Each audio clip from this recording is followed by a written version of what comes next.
हम समझ ही नहीं पा रहे। मसला बच्चा नहीं, मसला हम खुद है। बच्चे की तरबियत का वक्त क्या है? तो किसी ने कहा शादी से 20 साल पहले। जो एक औरत की इब्तिदा होती है ना जिंदगी, वो बच्चे की तरबियत का वक्त शुरू हो जाता है। जब बेटा फ़ोन उठा के कहता है कि अबू मैं हार गया, तो उसका बाप कहता है देख बेटा मैं इतना हारा हूँ, इतना हारा हूँ, अपने हिस्से का भी हारा हूँ, तेरे हिस्से का भी हारा हूँ। बच्चा मैथ्स में वीक है, ये ज़्यादा खतरनाक है, या बच्चे का एटीट्यूड इशू है ज़्यादा खतरनाक है। आज के दौर को आप पुराने दौर से कभी कंपेयर नहीं कर सकते। पुराने दौर की अपनी अच्छाइयाँ हैं और अपनी बुराइयाँ भी हैं। खत में जवाब दिया, मैं तुम्हें बाप बनकर नसीहत कर रहा हूँ, इससे अपने घर में मत लाना।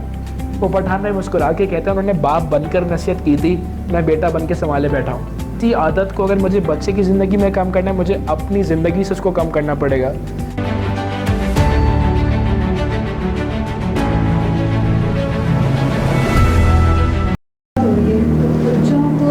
सवाल इनका ये कि हम तो रियलाइज़ कर रहे होते हैं बट हमारे बच्चे रियलाइज़ नहीं कर रहे होते हैं। अच्छा, पहली बात तो ये कि बच्चे कोई ना अलग से दुनिया में नहीं आए, वो एक माँ के शिकम से ही आए और एक प्रोसेस है। किसी से बहुत अच्छा सवाल किसी से पूछा गया कि बच्चे की असल तरबियत का वक्त क्या था। बहुत खूबसूरत सवाल है, पूछा गया एक बड़े ऑथर से, वो जाफर सादिक। समबडी आस्क्ड के बच्चे की तरबियत का वक्त क्या है? तो किसी ने कहा शादी से 20 साल पहले। ये जो एक औरत की इब्तिदा होती है ना ज़िंदगी, वो बच्चे की तरबियत का वक्त शुरू हो जाता है। जब बच्ची बड़ी नहीं लगती है ना, ये जो बड़ी हो रही है ना, कल को यही वो तरबियत बच्चे के अंदर करेगी।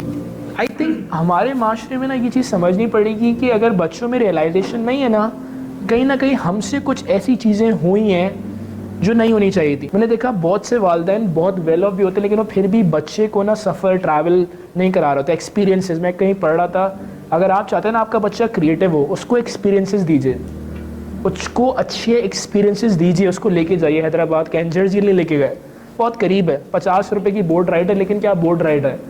बट हम ये बात रियलाइज़ नहीं कर रहे होते कि कुछ भी चीज़ें ना फ़ौरन नहीं हो सकती, हमें कुछ ना कुछ करना पड़ेगा। फर्स्ट स्टेप ये कि हमें एक्सेप्ट करना पड़ेगा कि हमसे कुछ चीज़ें हो सकती थी बट वो नहीं हुई। सेकेंड स्टेप ये कि बच्चे को मुझे रूम ऑफ देना है कि भाई जाओ बाहर उठो बैठो, लेकिन कहीं ना कहीं थोड़ी सख्ती ज़रूरी भी है। मुझे ये देखना ज़रूरी भी है कि वो किन के साथ बैठ रहा है, मुझसे उसे अपनी स्टोरी बताना ज़रूरी भी है। मुझे उसे एहसास दिलाना पड़ेगा बेटा अगर तुम्हें कर रहे हो ना तो उसका आउटकम ये निकलेगा। आपको तो पता है ना कि अगर फला जगह जाएगा तो आउटकम है, तो एटलीस्ट आप उसे रियलाइज़ कराएं कि अगर तुम गलत कंपनी में रहोगे ना तो तुम गलत इंसान बनोगे, और अगर तुम अच्छी कंपनी को ढूंढोगे तो शायद तुम एक बेहतर आउटकम, एक बेहतर माइंडसेट रखोगे। उसका बेटा फ़ोन उठा के कहता है कि अबू मैं हार गया, तो उसका बाप कहता है देख बेटा मैं इतना हारा हूँ, इतना हारा हूँ, अपने हिस्से का भी हारा हूँ, तेरे हिस्से का भी हारा हूँ। मुझे लगता है मुझे किसी ना किसी बात के अंदर मेरे अंदर एक रियलाइजेशन बिल्ट है। वो क्या थी? शायद मेरे वालिद साहब ने मुझसे कुछ बोला, शायद मेरी वालदा ने मुझसे कुछ बोल दिया, मेरे आगे रो दी, तो शायद उसने मेरी लाइफ बदल दी। कभी कभार मैं चाहता हूँ अगर मेरे बच्चे के अंदर इमोशंस आए ना, कभी कभार बच्चे के सामने रो देना कोई गलत नहीं है, बच्चे के सामने बात करते करते आंसू बहा देना कोई गलत नहीं है। बट बहुत से लोग ये काम नहीं कर रहे होते, कहते हैं हम क्यों रोएं, हम क्यों समझाएं। सेंस। अगला सवाल जी। तो अभी जो हमारी जनरेशन है, जो हमारे आजकल के बच्चे हैं, उसमें मैनर्स और केयरफुल ये चीज़ें हम जितनी भी कोशिश कर लें, लेकिन वो चीज़ उनके अंदर नहीं आ रही जो एक हमारे अंदर थी। सवाल है कि थोड़ा इनके सवाल से मिलता जुलता है कि बहुत से बच्चों में आज के मैनर्स बहुत लैक करते हैं कि वो चाहते हुए भी अपने मैनर्स को शो नहीं कर रहे। कुछ करना चाहिए बट वो मैनर्स नहीं शो कर रहे होते, एंड हम तो कर रहे होते बट बच्चे नहीं कर रहे होते। बट इसका जवाब फिर वो ये कि अच्छा, हर चीज़ बच्चा आपसे नहीं सीखेगा। बाज़ दफ़ा आपने एकेडमिक्स के लिए कोई ट्यूटर रखा हुआ है, जरिए स्कूल बच्चे को भेजा जाता है। क्या मैं बच्चे को किसी ऐसी तरबियत गाह या किसी ऐसी नशिस्त या किसी ऐसे इंसान के साथ बैठा रही हूँ जो उसको कोच करे, जो उसको मेंटोर करे? आई थिंक आजकल की इस नई फ़िज़ा में एक नया मौजूद जिसको लाइफ कोचिंग, मेंटोरिंग, जहाँ एक बच्चा एक टीचर के पास जाता है, वो टीचर उसकी लाइफ स्किल्स पे काम कर रहा होता है, वो उसकी मेंटोरिंग कर रहा होता है कि बेटा देखो तुम एक रोल मॉडल हो, तुम्हें फ्यूचर में लीडर कैसे बनना है, तुम्हें आजकल के चैलेंजेस को कैसे डील करना है। अफलातून एक बहुत अच्छी बात कहता था। अफलातून कहता था कि बहुत से लोगों को पता है गलत है फिर भी कर रहे हैं। बहुत से लोगों को पता है कि स्कूल जो है ना वो इंग्लिश, केमिस्ट्री, मैथ्स के अलावा सिखा नहीं पा रहा है। अच्छा, वालिदैन एक्सपेक्ट कर रहे हैं बच्चा मैनर्स भी वहीं से सीख कर आएगा, नहीं, कहीं ना कहीं मैनर्स भी सिखा रहे हैं school. But core soft skills, ethics क्या होते हैं बेटा? किसी के अगर वालिद साहब नहीं हो ना तो उनके सामने अपने अब्बू का तस्करा नहीं करना है। बेटा अगर किसी की वालदा नहीं है ना तो उनके सामने मेरा मत बताया करो कि मेरी अम्मी तो अच्छा खाना पकाती हैं, बोला करो मेरी अम्मी तो बेकार खाना पकाती हैं। मैंने बचपन में एक बहुत सी हदीस पढ़ी थी कि अपनी खुशी ना दूसरे के सामने मत जाहिर करो, उसका दिल गमज़दा ना हो जाए। बाज़ दफ़ा हम नहीं चाह रहे थे कि तकलीफ़ देना, लेकिन हम तकलीफ़ दे देते हैं। ये भी एक मैनर्स का हिस्सा है। बट ये कैसा आएगा, मुझे अपनी लाइफ में ना कुछ मेंटोर्स ढूंढने पड़ेंगे। अपने बच्चे के लिए एक अच्छे मेंटोर का इंतखाब कीजिए, एक अच्छे टीचर को ढूंढिए। मैंने कहीं पढ़ा कि अपनी ज़िंदगी में ना थोड़ा वक्त निकालो एक अच्छे दोस्त को ढूंढने के लिए। मैं आपको कहूँगा अपनी ज़िंदगी में थोड़ा वक्त निकालिए, एक अच्छे उस्ताद को ढूंढिए जो कि आपके बच्चे की तरबियत कर सके। अगर आप उस तरह से नहीं कर पा रहे हैं, आप बिज़ी हैं, आपने बहुत चीज़ों को पढ़ना था, आप नहीं पढ़ पाए, आप खुद भी पढ़िए, खुद भी सीखिए। लेकिन बाज़ दफ़ा एक एक्सपर्ट जो होता है ना, वो एक्सपर्ट होता है।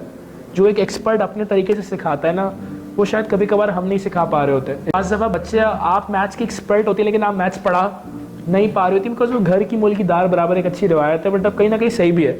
मैं चाहते, मेरी बहन बहुत अच्छा पढ़ाती थी, बहुत अच्छा पढ़ाती थी, हाई स्कोरर थी, गोल्ड मेडलिस्ट थी, लेकिन वो मुझे पढ़ने के लिए अपनी दोस्त से भेजा करती थी। मैं इस दिल में आज सोचता हूँ कि मैंने अपनी बहन से क्यों नहीं पढ़ा। कहीं ना कहीं वो घर में वो चीज़ नहीं हो पा रही होती। कभी ना कभी इंसान को बाहर भेजना पड़ता है उन एक्सपीरियंसेस को सीखने के लिए जो वो घर में भी सीख सकता है। दैट्स नॉट बैड, बट मुझे अपने आप को मेंटली रेडी करना पड़ेगा, समझना पड़ेगा कि soft skills, manners is a separate thing, academics a separate thing. अच्छा, मैं एक सवाल पूछता हूँ आपसे, बच्चा मैथ्स में वीक है ये ज़्यादा खतरनाक है या बच्चे का एटीट्यूड इशू है ज़्यादा खतरनाक है? Attitude issue. मैथ्स में कोई बच्चा वीक होता है ना, फौरन टीचर लगा दिया जाता है। एटीट्यूड में बच्चा वीक है ना, कोई टीचर नहीं लगाता, उल्टा मारते पीटते हैं, उल्टा नुस्खे देते हैं। बच्चा इंग्लिश में वीक होता है ना, फौरन टीचर लगा दिया जाता है। बच्चा कम्युनिकेशन में लैक करता है, कॉन्फिडेंस लैक करता है, इंग्लिश आती है लेकिन कॉन्फिडेंस, कोई टीचर नहीं लगाया जाता। कॉन्फिडेंस नहीं है तो आ जाएगा वक्त के साथ साथ। कैसे आ जाएगा? खुद चल कर आएगा? कोई आपको हाथ में आकर दे जाएगा? नहीं। बच्चा साइंस नहीं समझ पा रहा, फौरन ट्यूटर आ जाता है, लेकिन बच्चा कॉन्सेंट्रेट नहीं कर पा रहा, बच्चे को फोकस इश्यूज हैं। क्या आप किसी ट्यूटर को ढूंढ रहे थे जो फोकस सिखाए बच्चे को, जो कॉन्सेंट्रेशन सिखाए? नहीं। एक बड़ा अच्छा होता है, जिम को एक कहता है lot of classes on what to learn, but they are very few classes how to learn. हमारे यहाँ ये बहुत पढ़ाया जाता है कि क्या सीखना है, बट हमारे यहाँ बहुत कम पढ़ाया जाता है कैसे सीखना है। Thank you so much. So coming back, ज़िंदगी में ना तरबियत एक अलग पहलू है, तालीम एक अलग पहलू है, दुनिया जो बदल रही है एक अलग पहलू है, साइकोलॉजी एक अलग पहलू है। मुझे हर पहलू के लिए ना या तो खुद उस्ताद बनना पड़ेगा या तो मैं उस्ताद ढूंढ सकती हूँ। हम लोग बिरयानी के लिए भी तो शान मसाला इस्तेमाल कर रहे होते हैं, कढ़ाई के लिए अलग अलग इस्तेमाल कर रहे होते हैं। आप एक ही मसाले से सब कुछ नहीं बना लेते। सवाल क्या था आपका? पहले के पेरेंट्स इतने पढ़े लिखे नहीं होते थे। क्या पहले के दौर में फेसबुक था? क्या पहले यूट्यूब था? क्या पहले इंस्टाग्राम था? क्या पहले गुनाह करना इतना आसान था कि एक साइट खोले सामने सबको आ जाए? क्या पहले लोगों के पास इतना पैसा होता था? क्या पहले अपॉर्चुनिटीज इतना अवेलेबल थी? आज के दौर को आप पुराने दौर से कभी कंपेयर नहीं कर सकते। पुराने दौर की अपनी अच्छाइयाँ और अपनी बुराइयां भी हैं। उन बुराइयों में से बुराइयां कि आपके पास चीज़ें अवेलेबल नहीं थी। पुराने लोगों के पास ये अपॉर्चुनिटीज़ नहीं थी कि उस तरह के पेरेंटिंग सेशन लें। अच्छा, नीड भी नहीं थी इतनी क्योंकि डिस्ट्रैक्शन नहीं थी। उनके पास उनके बड़े थे, उनके पास उनके बुजुर्ग थे, उनके पास एक अपना निज़ाम था। पुराना निज़ाम बहुत अच्छा निज़ाम था। लेकिन आज के दौर में क्या ज़रूरत पड़ी इन ट्रेनिंग सेशंस की, क्या ज़रूरत पड़ी कि माँ बाप जा रहे हैं, मेंटोरिंग ले रहे हैं, सीख रहे हैं, कोचिंग ले रहे हैं? इट्स जस्ट बिकॉज आज के दौर में चैलेंजेस बहुत ज़्यादा है। टिकटॉक एक नया चैलेंज है, इंस्टाग्राम, बहुत सारी एप्लीकेशन बच्चे इस्तेमाल कर रहे हैं। ये तबाह कर रही है ना बच्चे के माइंडसेट का, फ्यूचर को। इस बार इंटर का रिजल्ट 10% आया। आप इमेजिन कर सकती हैं, आपने भी इंटर किया है, 10% बच्चा पास हुआ है पूरे पाकिस्तान में, 20%। 80% बच्चा फेल है। क्यों? सख्ती नहीं हुई, पेपर वही है, वही निज़ाम है, फ़र्क से 80% बच्चा इसलिए फेल हुआ क्योंकि डिस्ट्रैक्शन बढ़ गई। बच्चा पेपर से पहले, एक दिन पहले क्या यूज़ कर रहा है? मोबाइल। मैं गवर्नमेंट स्कूल में पढ़ा रहा था एक जगह हैदराबाद में, वहाँ ट्रेनिंग दे रहा था। गवर्नमेंट स्कूल में बच्चा मोबाइल लेकर आ गया, अरे सर और आपकी वीडियो आ रही है। मैंने कहा मुझे लग रहा है मैं किसी प्राइवेट इदारे में भी नहीं पढ़ा रहा, लग रहा है कोई हाई फाई गवर्नमेंट बच्चों का मोबाइल थे। मैं सोच रहा था, मैं समझा कि अबू मजदूर होंगे, कहीं मजदूरी करते हैं, कहीं जॉब करते हैं, पता चला वो जो भी हैं, बच्चों के पास मोबाइल है, मोबाइल में इंटरनेट भी है, गवर्नमेंट स्कूल में। I couldn't imagine. मुझे हैरत हो रही थी कि यार ये कैसे है, बट पता लगा आज के दौर के चैलेंजेस अलग है। Does it make sense? क्या अगला सवाल? ये टीवी और इससे किस तरह दूर रखा? या क्या चीज़ बच्चों बहुत अच्छी मुझे कहानी याद है एक, वो बच्चों को ज़्यादा मैं कहानी आपको शेयर करूँगा, फिर आपको जवाब दूंगा। सवाल बचा कहानी। पठान में ना पेशावर, हमारे एक दोस्त साहब गए पेशावर। तो जब मेरे एक दोस्त पेशावर गए, वो एक पठान के घर में बड़ा रिक्वेस्ट की उनका होटल में स्टे, तो उन्होंने कहा सर हमारे घर ठहरे, आप हमारे घर, सर आप प्लीज़ हमारे घर ठहरे। उसने कहा ठीक है भाई, तू इतनी रिक्वेस्ट कर रहा है, मेहमानदार होते हैं पेशावर के लोग, बहुत मेहमानदार। It's one of the finest. मैंने अपनी ज़िंदगी में जो सबसे अच्छा वक्त गुजारा पेशावर में गुजारा। I been to Lahore, I been to Islamabad, I been living in Karachi for so long, but मुझे जितना मज़ा पेशावर में आता है, पेशावर के लोगों के साथ आता है, वो एक अलग ही, पता नहीं क्या एक उनसे मोहब्बत है, उनका एक रहन सहन का तरीका, वो एक अलग ही पहलू है। तो हमारे दोस्त साहब गए, उनके घर जाके ठहरे, दोस्त के घर। तो उन्हें कहा कि यार भाई PSL मैच हो रहा है, ज़रा टीवी तो ऑन करो। तो इन पठान मैंने कहा हमारे घर टीवी नहीं है। उन्होंने कहा यार क्या मजाक करो, टीवी नहीं है? उन्हें कहा सर मैं बता रहा हूँ हमारे घर टीवी नहीं है। उसने कहा मुझे यकीन नहीं हो रहा, आज के इस दौर में टीवी नहीं, 2020 चल रहा है। उन्हें कहा सर जब टीवी 1950, 60, 70 में जब पेशावर में नया नया आया था ना, तो मैंने अपने उस्ताद को ख़त लिखा। मैंने कहा सर आप क्या कहते हैं, इसको घर में लाएं या नहीं लाएं? इतना रुजू करते थे पहले लोग। तो उस्ताद ने ख़त में जवाब दिया, मैं तुम्हें बाप बनकर, उस्ताद उम्र में छोटे थे, उस्ताद जो थे ना उम्र में छोटे भी थे, लेकिन उन्होंने ख़त में जवाब दिया, मैं तुम्हें बाप बनकर नसीहत कर रहा हूँ, इससे अपने घर में मत लाना। वो पठान भाई मुस्कुरा के कहते हैं उन्होंने बाप बनकर नसीहत की थी, मैं बेटा बन के संभाले बैठा हूँ। बाज़ दफ़ा ना कुछ चीज़ें ऐसी थी जो हम अपने घर तो ले आए, बट बचाएं कैसे, वो वेरी गुड क्वेश्चन। मैं चाहता हूँ कि मेरी बेटी जो है ना वो टीवी कम देखे, ना देखे। मैं खुद टीवी नहीं देखता, मेरे घर में कमरे में टीवी लगा है, बट यकीन जाने इट्स बीन लाइक 2-3 सालों का मैं टीवी नहीं देखता। एज सुन कोई बहुत इंपॉर्टेंट अर्जेंट न्यूज़ है तो मैं देख लेता हूँ। कोई हादसा हो गया, कहीं बम फटा, तो मैंने कहा TV is a good resource, no के क्या हालात हुए हैं, क्या चल रहा है। बट अगर मैं चाहता हूँ ना कोई चीज़ मेरे बच्चे उस चीज़ से दूर रहें, पहले मुझे अपने आप को दूर करना पड़ेगा। मेजॉरिटी रिसर्च के मुताबिक, नीरा एलेक साइकोलॉजिस्ट, किताब का नाम है हुक्ड, वो कहते हैं एक दिन में ना एक इंसान, आम आदमी जो है, वो 110 बार मोबाइल अनलॉक कर रहा है। 110 बार। आप, मैं 110 बार मोबाइल को देखते हैं। ये जो बच्चे के अंदर जो एडिक्शन बिल्ट हुई है ना, कहीं बाहर से लोगों ने डाल के, छोटा बच्चा है ना, ये तो गली मोहल्ले में नहीं बैठा जरेस, ये इसने कहाँ से टाइम इतना इस्तेमाल करना सीख लिया? पता चला घर में लोग कर रहे थे, जब घर में इस्तेमाल हो रहा था, शायद वालदा कर रही थी, शायद वालदा फीडर भी पिला रही है, साथ साथ मोबाइल भी देख रही है, व्हाट्सएप पे क्या क्या मैसेजेस आए हैं, फीडर भी हो रही है, व्हाट्सएप भी देख रही है। जब बच्चा छोटा जो होता है वो लोग समझ से ऑब्जर्व नहीं कर रहा, but it's a very keen observer, वो छोटे छोटे एक्सप्रेशन को ऑब्जर्व करता है। तो फर्स्ट थिंग इज़ दैट, किसी आदत को अगर मुझे बच्चे की ज़िंदगी में कम करना है, मुझे अपनी ज़िंदगी से उसको कम करना पड़ेगा, एंड देन वो चीज़ जाके ऑटोमेटिकली काम करना शुरू कर देती है। That could be your reply. Last 2 questions यार।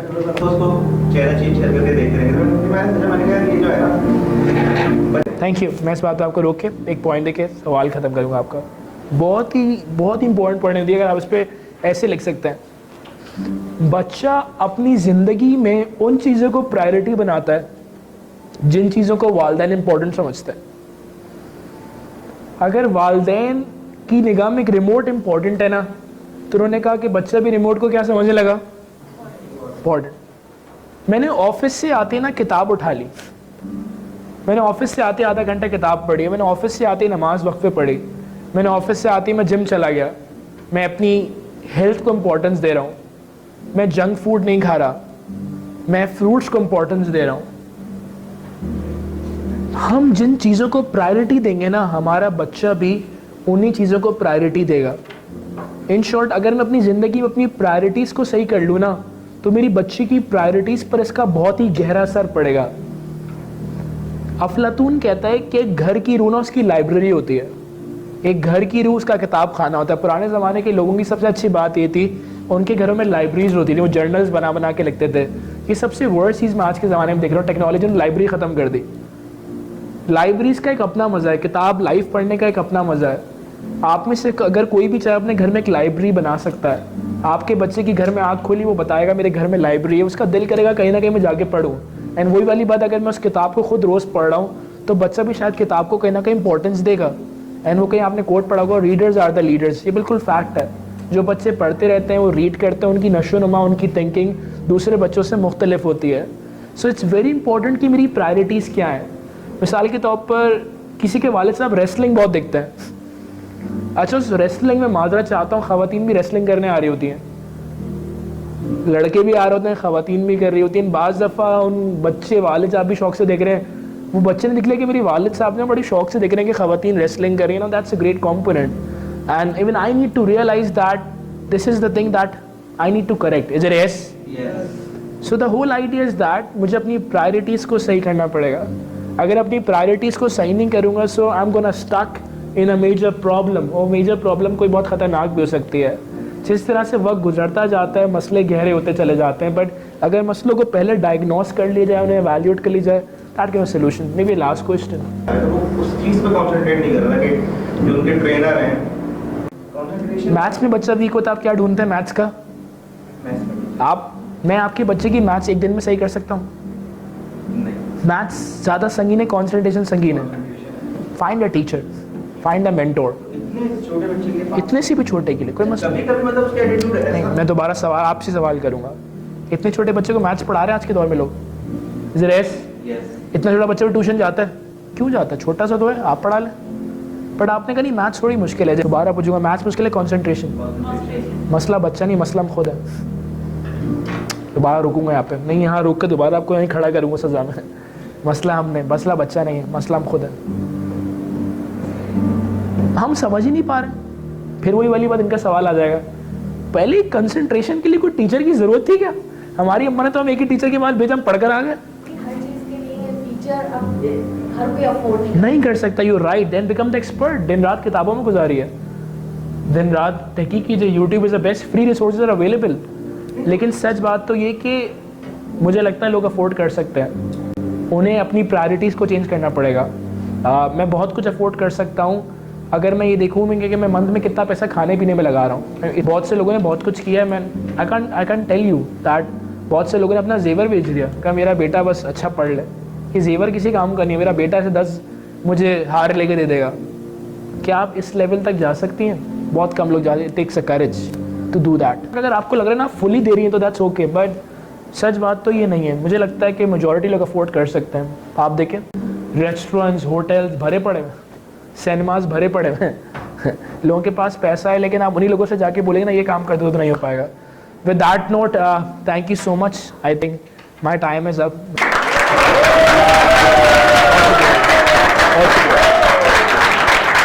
चलिए बस